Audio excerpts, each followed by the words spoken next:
Government to seek parliamentary approval for additional sum of $194.7 million to service the state. Details to this story and more in the national report. Do you know that you can lower your electricity bill by using energy-saving bulbs? CFLs and LEDs use up to 75% less energy than your traditional bulbs, and they even last 10 to 25 times longer. Over time, consider switching to more energy-efficient CFLs and LEDs, which can help lower your electricity bill. As an individual consumer, I cannot impact global fuel prices. However, I can ease the burden of rising fuel rates by using energy-saving bulbs. What can you do? Grenlec, energizing our Grenada.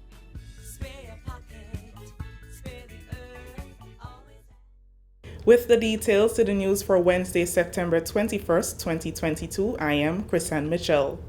When the House of Representatives meets next Thursday, September 29th, the Deacon Mitchell-led administration will seek parliamentary approval for the Supplementary Appropriation Bill 2022. The bill seeks to make provisions for the appropriation of an additional sum of $194,702,991 EC dollars to service the state of Grenada for the fiscal year 1st January to 31st December 2022. Of that amount, $60 million will go towards pension and gratuities, $88.5 million will be allocated for the Ministry of Infrastructure, Physical Development, Public Utilities, Civil Aviation and Transport, and $26.4 million for the Ministry of Finance. Funds will also be allocated for other ministries, the Office of the Governor General and the Office of the Prime Minister. The money will be issued from the Consolidated Fund. The Ministry of Finance will be on the ground on Thursday, 22nd September for the next stop in its island-wide budget consultation process. Sessions will be held with all sectors of the sister isle, including farmers, fisherfolk, youth, and the business community.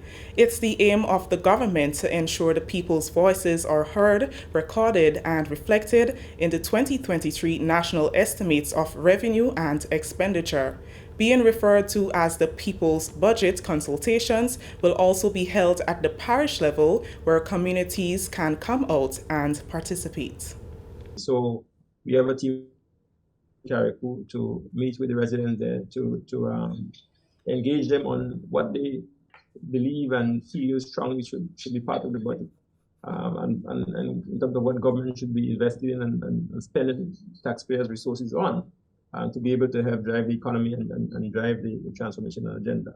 So basically, that's a new twist to the consultation this year. We've had consultations over the past couple of years because of COVID, mostly virtually.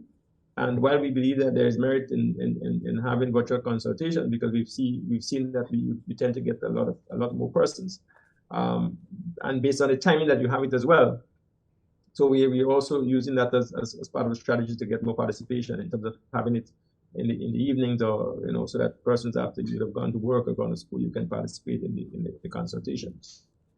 That is happening, and we're going to go into the 7 parishes and ensure that we give persons a voice in terms of what you see need to be part of the budget for next year, and we are happy that we can do that. Permanent Secretary in the Ministry of Finance and lead officer in the budget process, Mike Sylvester.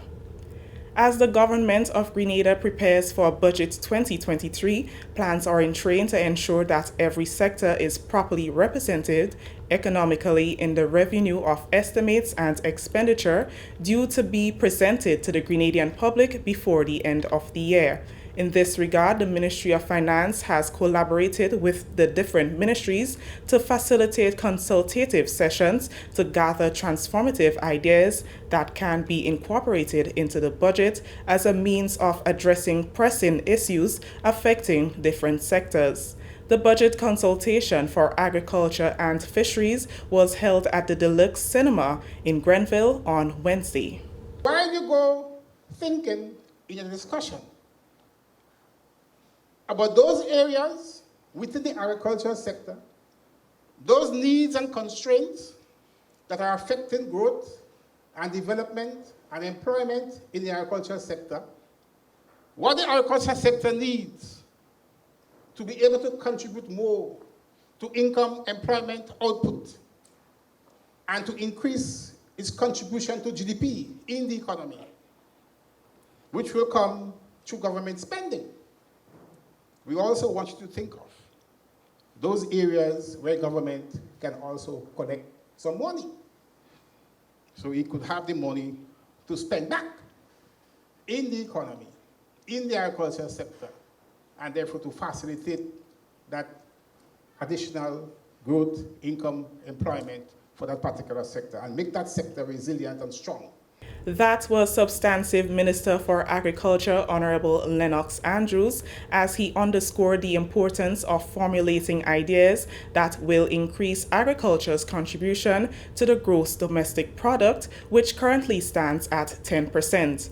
Agriculture and Fisheries representative in the Senate, Roderick Sinclair, stated that this session was important not only for agriculture, but for the nation. Here you're getting the views involving the views of everyone to chart a way forward for this country. In a time when food security is a big issue, in a time when there are many uncertainties with food prices, these are the issues ahead of us. And as we sit here today to plan, we need to look and see how can we find ways, in whatever the challenges are within the sector, to produce more of what we want to eat and consume, and how do we preserve them?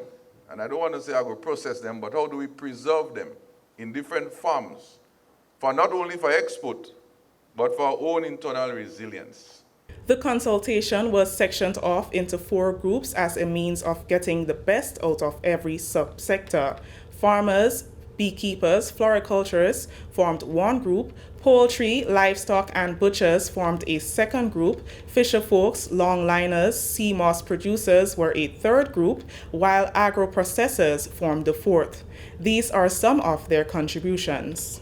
The discussion came up on having a dedicated desk or office that will deal with that issue.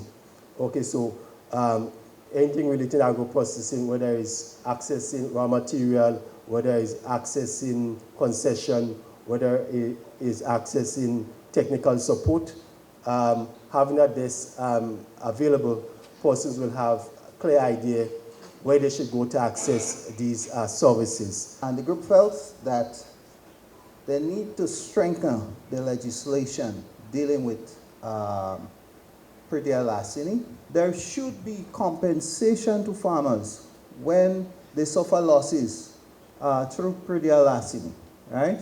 Because you lose your crop, the farmer is, the accused perpetrator is charged, but you do not receive anything. We need to replace the ice machine, get 4 or 5 ton ice machines, crack ice machines, yes, which will be used to provide ice for the fishing industry. Because basically, ice do not improve the quality of fish. What ice does is that it maintains the quality of fish.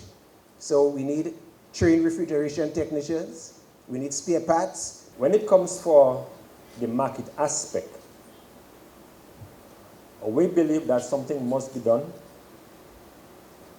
to encourage greater market access to our livestock and poultry products. So I want to suggest that maybe something that could be done is education, educating our people in eating more of our local products.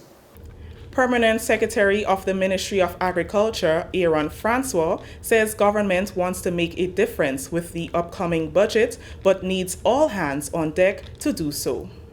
A lot of the issues that are not new. They are not new. We have heard them before. And so each one of us, from government side, we have our role to help with the enabling environment and to support building the productive sector. But you too, as entrepreneurs, the resources, you have your responsibility also. And so let us work together.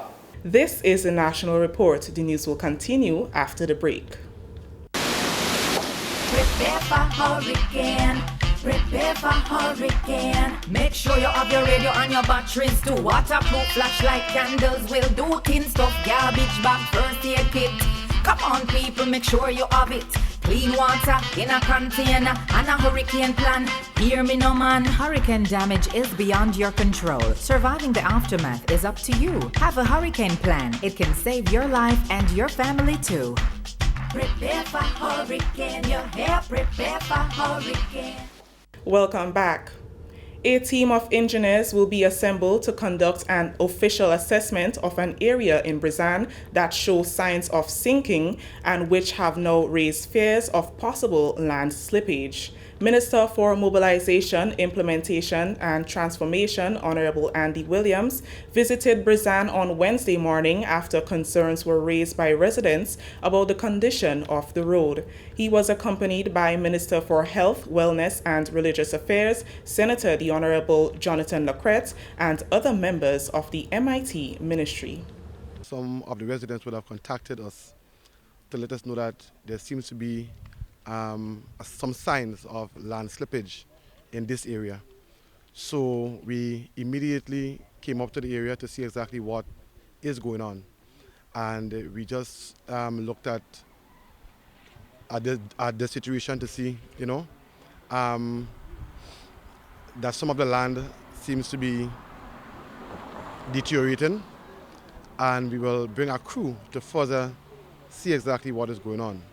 So just from my observation, I'm not an engineer, but we observe, that there is some sinkage in the road, and that needs to be addressed soon. We will be in contact with some of our geotechnical engineers that will come and do a proper assessment of the area, and then we will know how we proceed from here.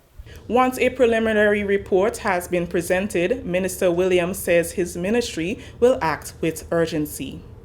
It is too early to speak and to assume or suggest that this may be a Molyneux type situation.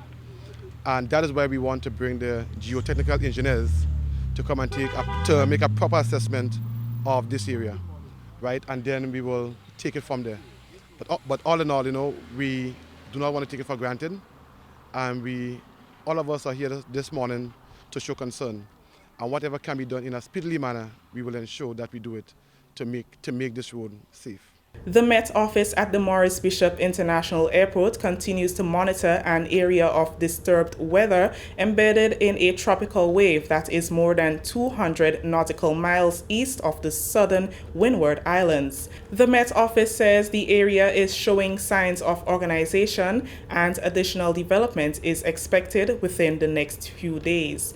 Grenada, Carriacou and Petite Martinique can expect cloudy to overcast conditions with moderate to heavy showers and thunder showers accompanied by gusty winds up to 35 miles per hour on Wednesday. Gerard Temar, forecaster at the Met Office, spoke about the tropical wave. A strong tropical wave is approaching the state of Grenada. From our observations, Dunkhead Point Salines, the axis of the wave is close at hand. We are observing strong convection appearing at the eastern end of the wave. So that means we can expect a deterioration in weather conditions, which means we can expect heavy rainfall, heavy to moderate to heavy rainfall and thunder showers this evening into tonight and into tomorrow morning. Mr. Temar said Grenada is not under storm watch. It is a strong tropical wave, not a storm, and I want to stress that, not a storm. We have been getting numerous calls from members of the public asking about the hurricane and the storm that is coming. So Grenada, we just want to reiterate, Grenada is not under any storm watch, storm warning, hurricane watch or hurricane warning. The system that is affecting us is not a tropical cyclone, meaning it is not a depression, not a storm, not a hurricane. The tropical wave can develop into a tropical depression, but the Met Office says this will be after it leaves the shores of Grenada. Citizens in vulnerable areas may be affected by flooding and landslides and are asked to exercise the necessary precautionary measures. That story brings us to the end of the National Report for today, Wednesday, September 21st, 2022. On behalf of the entire news and production team here at the Government Information Service, I am Brizan Mitchell saying thank you for joining us.